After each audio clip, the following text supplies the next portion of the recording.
Hello, and welcome to Industry Elites. On this podcast, Industry Elites' very own Natalie and Vicki are going to be interviewing business owners and individuals who have made their mark in their respective industries.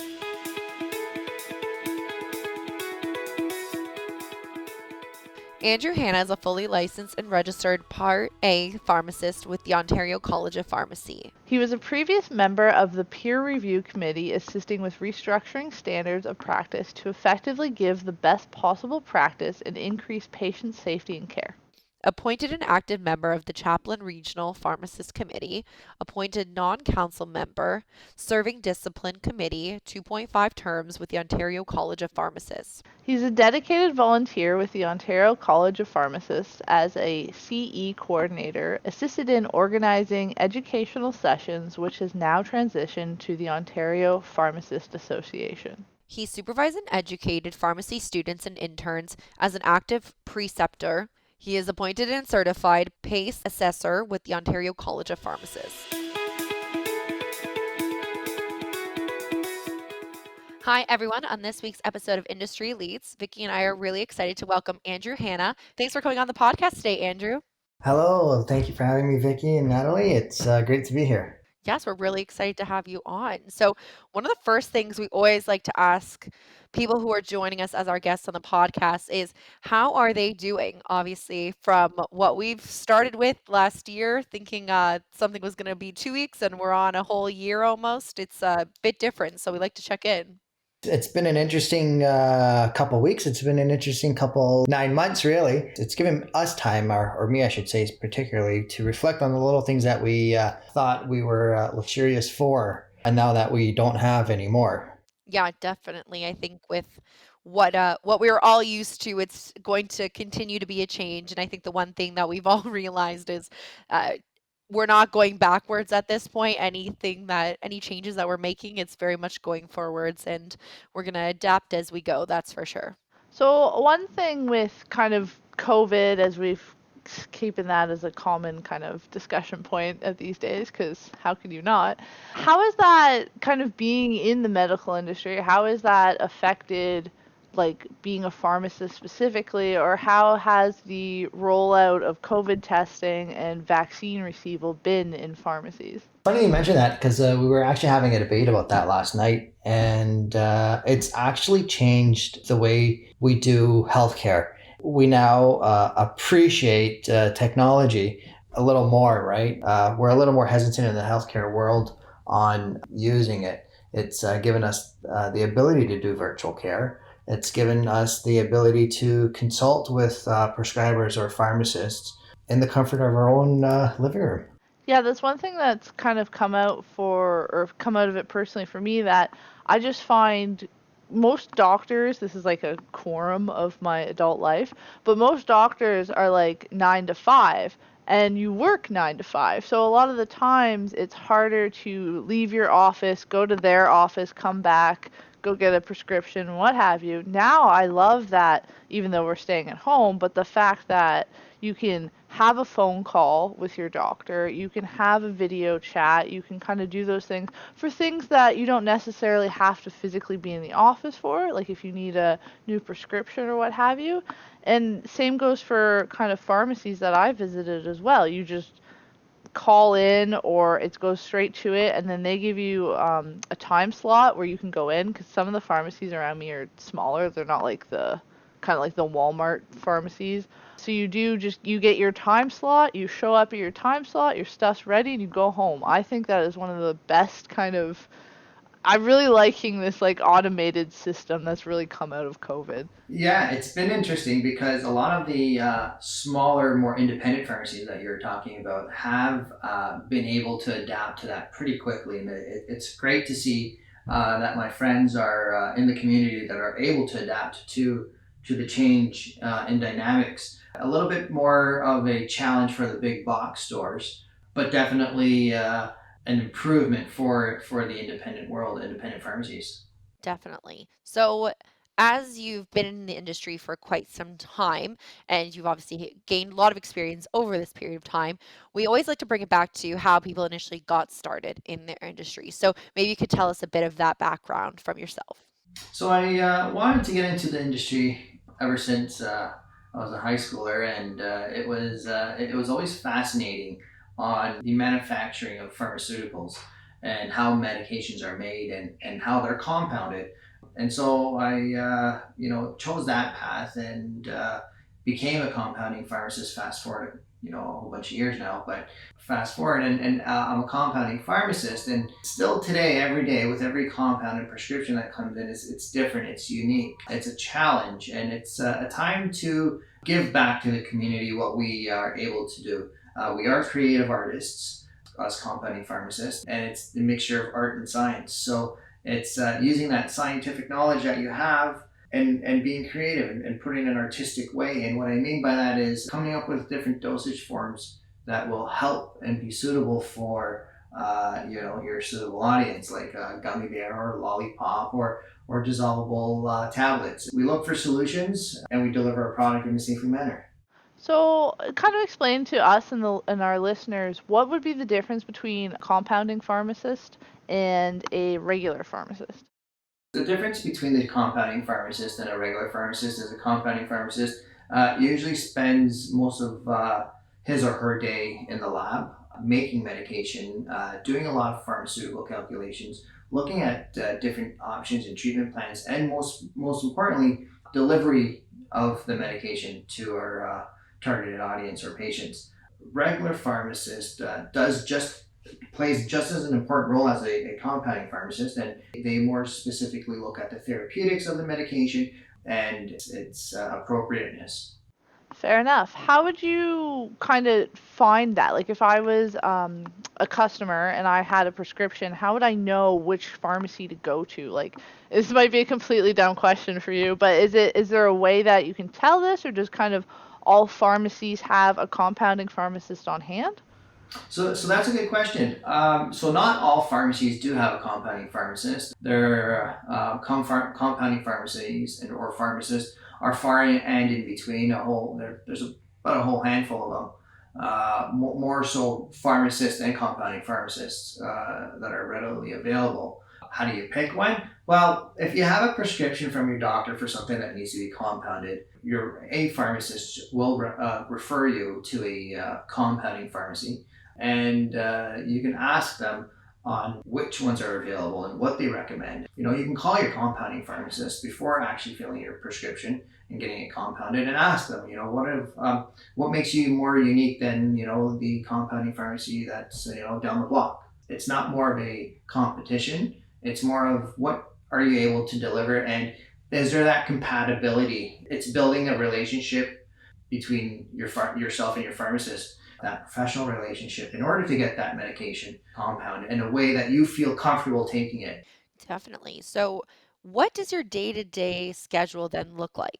It usually starts off by working closely with my assistants. Come in, and my technician usually has a list of compounds that are ready to go. I then look at our calculations, look at what the medication is being compounded, go through a 3-point check. So it gets checked by 3 different people as part of our quality assurance processing team to ensure that the method is proper that's going to be used, the calculations, so there's no dosing error, and that completion of the file. So it goes through these 3 steps before it actually enters the lab, and then it comes into the lab where the compounding pharmacist is, and then the compounding pharmacist will take it and then start mixing it all up and doing a lot of cool stuff with it. Once it's done, if you're making lollipops, so medicated lollipops is a big one.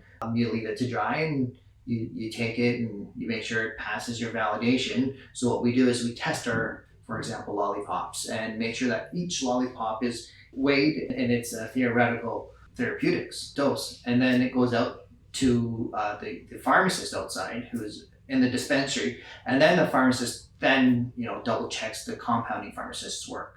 That sounds like a lot. Is there like kind of a tool that you guys use, or like a software or something to stay organized with this? Like this just seems like such a lengthy process. Like I know myself, I'd get lost a lot along the way.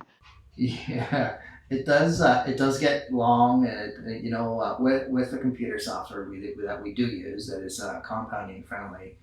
Sometimes it is still easy to get lost, but compounding pharmacies come a long way. Where we used to use the traditional mortar and pestle right? That you would see in maybe pictures of the 1800s of, a pharmacist making something. And believe it or not, sometimes we still use it, but now it's gone a long way. And being in this century, we have a lot of automated machinery. So it's really hard to make errors. Everything is pretty much automated. Machinery is there, so it's pretty neat. I invite you guys to come down one time. Yeah, sounds good. That'd be definitely fun to watch that. So, one of the methods that we had read from your interviews was your incorporation of the GoPro into your job for quality purposes. So that was really interesting to us in terms of using that sort of technology with your jobs. Maybe you can let us in on a little bit of why that is, and is that something that you just do, or is that like a common practice from a few different pharmacists? So that's actually a really good question, and that goes back, I guess, to answer a previous question a little more clearly, I guess, as how do you pick your pharmacy or how do you pick your compounding pharmacist, right? I've implemented incorporated a pretty neat tool, which is the GoPro, and it's fun because you get to record everything you're doing. You record your process, and then in the event that something does go wrong, you can always go back and use that as training purposes and make sure it's done correctly. Another neat tool with the GoPro is so as the pharmacist is in the lab, you can air it, and the patient could be just sitting in the waiting area and watch it on TV while you make their medication. So it's pretty neat, and we have like a little window, like a display window with steps for kids to kind of peek their heads through the window and watch having their lollipops or gummy bears being made, or just sitting down and watch your creams being made on the television outside, right? It's obviously all private and confidential, but the option is there, and we set you all up, and it's fun. It gives that personalized feeling and approach to compounding. So really, how do you pick one? It's really, one compounding pharmacist to the other might differ in experience or tools or equipment, but the theory and the method is usually pretty the same. Incorporating cool things like this is a little different. Well, it definitely makes waiting a whole lot less boring. Yeah, makes your wait at the pharmacy a lot less boring for sure. Yeah, that's actually definitely really cool to watch, because I always think whenever, like, if I have to go to one of the big box pharmacies, I'm always just kind of wandering the shampoo aisle, just looking at something, waiting for my prescription. Right. So if you just look at the next time you take an Advil or a Tylenol and you look at it, you're like, I wonder how this was made. If I was able to sit down in the waiting area and just watch this. You know what? I'm not gonna lie. I ended up on pharmacy TikTok for a brief moment at one point. Me And too. yes, and they had this thing where they, I guess how they make like pills or capsules. I don't really know which one it was for, but it was like a little thing with a bunch of holes, and then they like put their powder stuff all over it, and then they pressed it, and it like popped out a pill, and I was just so like, wow, like just So absolutely I've made a fascinated. couple of those videos, TikTok videos. Have you? That's fun. Yeah, using the pill. So that is actually a capsule machine, and that's exactly what we use. Yeah, I thought that was so like fascinating. I don't know what I thought on how they got made. I think I assumed some form of like a chocolate mold style thing, and they'd have to get like cooked or something. Something like But that. yeah, that was so cool. I must have watched that seriously like 30 times. I don't know why I was so infatuated with it, but it made my day, that's for sure. So one thing with this video thing, super cool, would definitely make me want to come back to your pharmacy. Do you think that there is a lot of competition in the industry, or do you think it's just kind of like you said before, everyone's experienced, they just kind of have different methods and tools about going about it? It is a competitive market, and incorporating a lot of these cool and neat things to incorporate your patients or your audience into the making of their medication kind of makes you differentiates yourself to your competitors, right? You go into the pharmacy across the street and you hand in your prescription for a compound of capsules they're making, and they say, come back tomorrow or the day after. Where at our location, we try to get them out done, same day, and we try to air it if you want and watch it. So it kind of, helps with incorporating you into that process, and that to us is important. when you see what is being made, it kind of gives you the sense of, hey, I trust this compounding pharmacy or pharmacist. I saw how my medication's working, right? So it's neat. It's different. Definitely different, but like you said, there's, I guess, those few things that you can do to be able to set yourself apart from others, and I would assume that's a difference maker, especially in your industry. So the one thing we actually want to know is what's the biggest misconception people have about your position? I don't think I have ever had someone had a misconception of what pharmacists or compounding pharmacists really do. I think I've been blessed really not to have someone, I guess, question the process or what. Okay, yeah, definitely fair. Maybe like we can turn it back to when you first started out. Was there things when you were first starting in the industry that surprised you, maybe? Yeah, starting off in the industry, definitely it was a different ball game. It took me by surprise, and it was really very structured, actually, I should say, in the beginning. And it was, A plus B equals C type of thing. And that was it. And by time as you got a lot more experience and comfortable with, your capsule machine or your process, you're able to have a little bit of fun compounding. And what I mean by that is incorporating, your GoPro or incorporating your audience, your patients into the process. And it makes it fun for everybody. So, as a local pharmacist yourself, do you think it's a kind of a good thing to have customers build a relationship with their pharmacist, or do you think it's like it's more beneficial to have that kind of personal relationship that they know what's kind of going on with you, what's going on with the prescriptions that you're getting? I think it's definitely important for a person or for myself in the community to have that professional relationship with the patients. It gives you that ability to give them your trust and receive the trust, and it's important for them to trust you and build that relationship. Without that professional relationship, it makes no difference than someone pharmacy hopping.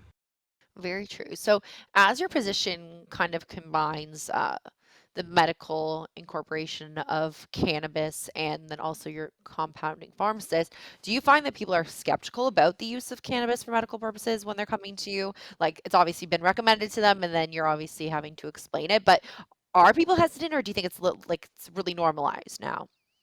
We've come a long way from cannabis. From we're in a different place where we were 10 years ago with cannabis, and we're a different place where we were 6 months ago. But cannabis is, people still tippy toe. People are. It definitely has people's attention. It's got grabbed their attention, and surprisingly, it's got the elderly population, so the more senior or frail population. But people are still tippy toeing around it. Are they? Does their pharmacist feel comfortable about it? Should I say it, right? Because we've been taught that cannabis is a drug and it was a no-no, and you got slapped on the hand, and it's smoking is bad for you, right? And so with that stigma, it's definitely has changed. And I like to say we smoked the stigma out, right?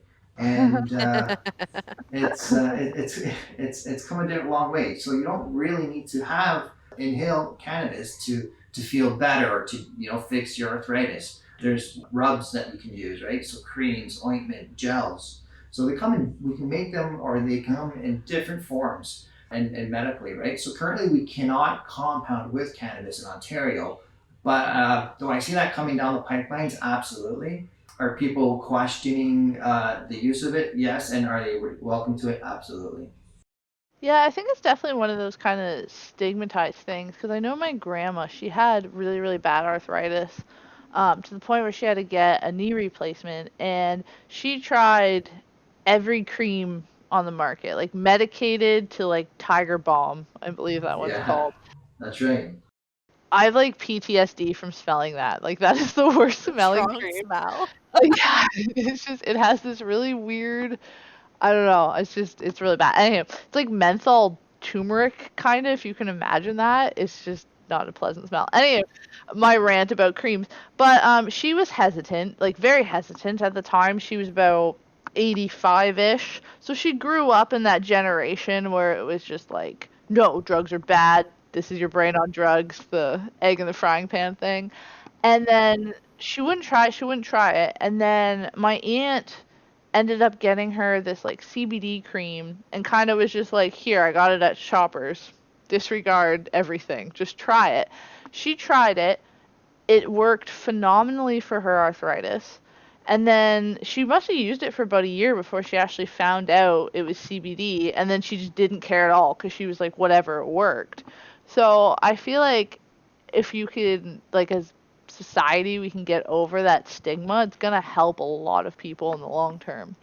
It definitely will help a lot of people in the long term, and going to a person who, or a professional who's a cannabis consultant or a pharmacist who is educated in cannabis will help you get rid of that whole stigma, right? And get you into the future, get you treated with what you need to be treated with appropriately.